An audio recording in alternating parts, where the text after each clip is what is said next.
अहम खबर शामिल करते हैं। यौम तकरीम शहदा पाकिस्तान की तकरीब, आर्मी चीफ की शहदा के बच्चों समेत दीगर तलबा से मुलाकात। आर्मी चीफ ने स्कूल और शहदा के बच्चों के सरों पर दस्ते शफकत रखा। पाक फौज शहदा के तमाम बच्चों की वारिस है।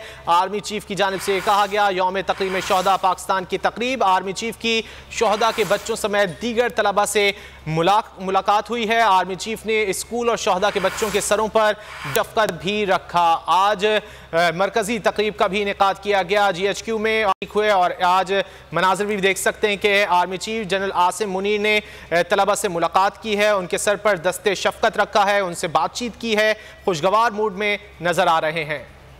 इस वक्त स्पेशल कॉरेस्पोंडेंट सलमान आवान हमारे साथ लाइन पर मौजूद हैं, उनसे बात कर लेते हैं। सलमान, क्या तफसीलात है?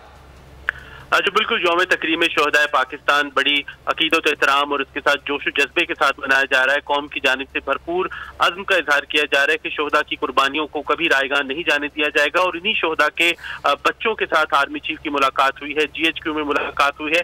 मुख्तलिफ स्कूल से ताल्लुक रखने वाले तलबा और तालिबात मौजूद थे, जिसके अंदर शहदा के जो बच्चे हैं वो भी शामिल थे, और ये बड़ी खास मुलाकात थी। जैसे कि आप स्क्रीन पर भी देख सकते हैं कि आर्मी चीफ बच्चों के साथ बड़े घुल मिल गए और बहुत दोस्ताना अंदाज के अंदर उनके साथ गुफ्तगू की। और इस मौके पर आर्मी चीफ ने वाज़ेह किया कि पाक फौज जो है तमाम बच्चों की वारिस है, तमाम शहदा के बच्चों की वारिस है, क्योंकि उन्हीं शहदा की लाजवाल कुर्बानियों की बदौलत पाक फौज का उन शहदा से, उनके बच्चों से, उनके लवाहिकीन से एक रिश्ता कायम है, और ये रिश्ता हमेशा कायम रहने वाला है। आर्मी चीफ ने वाज़ेह किया कि शहदा जो हैं वो हमारा असासा है, पाकिस्तान का असासा है, उन्हें कभी फरामोश नहीं किया जाएगा, और पाक फौज हमेशा उनके शाना बशाना खड़ी रहेगी। जी सलमान, बहुत शुक्रिया आपका। सब्सक्राइब करें और बेल दबाएं ताकि कोई खबर रह न जाए।